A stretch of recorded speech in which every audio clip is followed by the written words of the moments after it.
Senator Omidvar. Thank you, Chair, and thank you once again, witnesses, for your wisdom.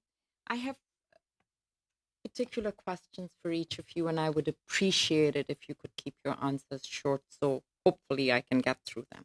My first question is to Ms. Khan. Thank you so much, Ms. Khan, for your testimony today. In another committee that I actually chair, we are studying mental health and suicide, and we have been informed that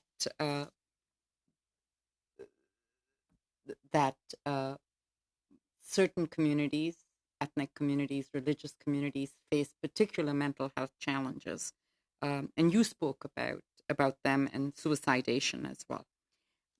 You also proposed a solution which is targeted, protected funding for queer youth.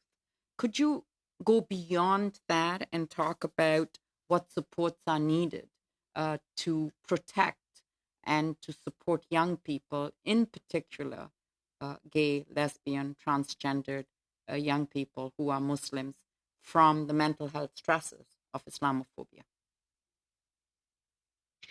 Thank you. That's a great question. I think one particular thing that could happen is the psychoeducation that could happen within the school system, and there could be an awareness that could be created by talking about people who are queer and Muslim, and what are some of the challenges, what are some of the strengths of having that particular social location. So having people come in as guest speakers, having readings particular to that speak to that topic.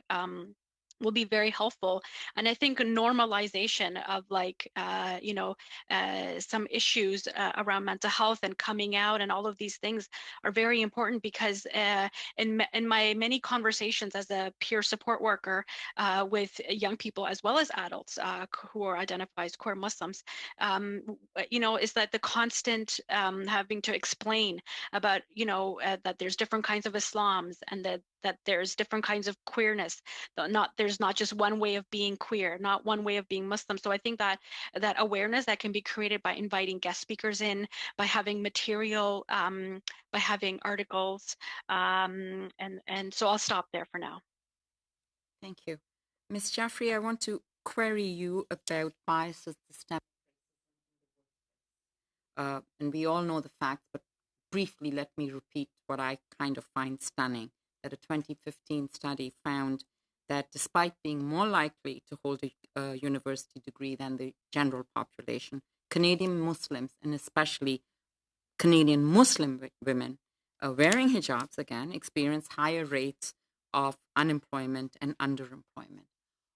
What solutions should we be looking at to deal with this expression of racism, and what solutions can we think of that are focused on employers as well as the federal government? So again, we've done those studies. We've had each wave of study that we've done, we've found the employment situation of Canadian Muslim women worsening rather than improving.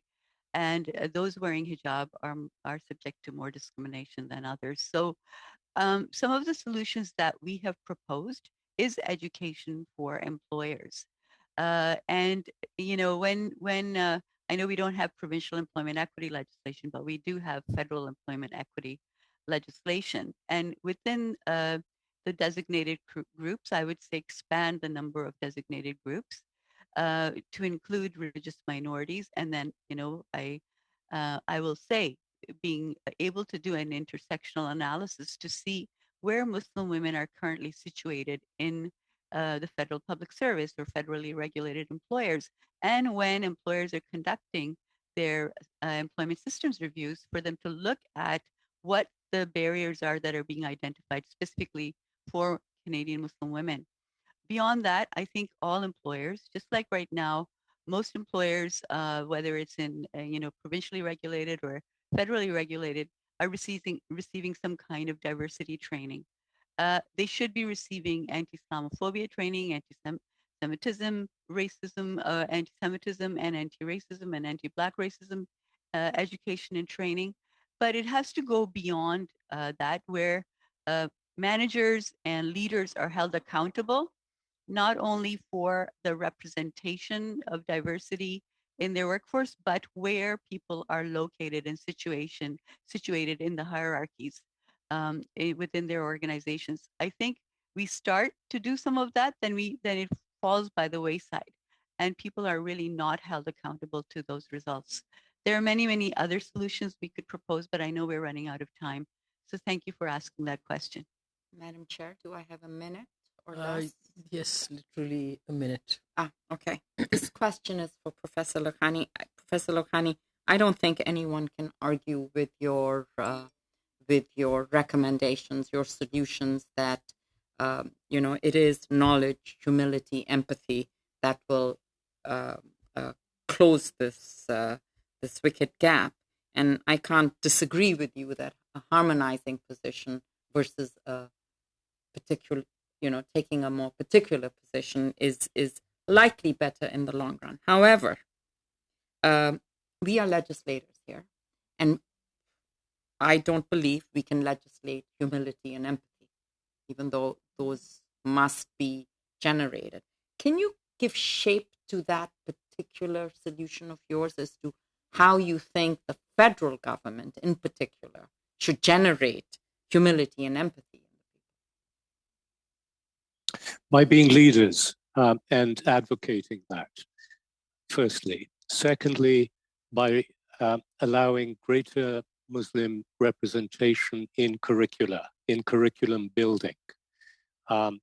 Thirdly, by seeking Muslim representation on solutions, as you have done today. These are just some of the things that come to my mind immediately. I also think that there is a natural tension between identity and a sense of belonging. Identity in the sense of one's need to express oneself as an individual, and belonging in the sense of one, needing to be part of a group. There can be a natural tension between those two. And so one way to bridge that is through civilizational education, through cultural activities that naturally bring people together. I think this is a solution. So I think there are many solutions that legislators can be a part of. But the first one that I mentioned, by being advocates, by being leaders, by speaking out, is probably the most important one.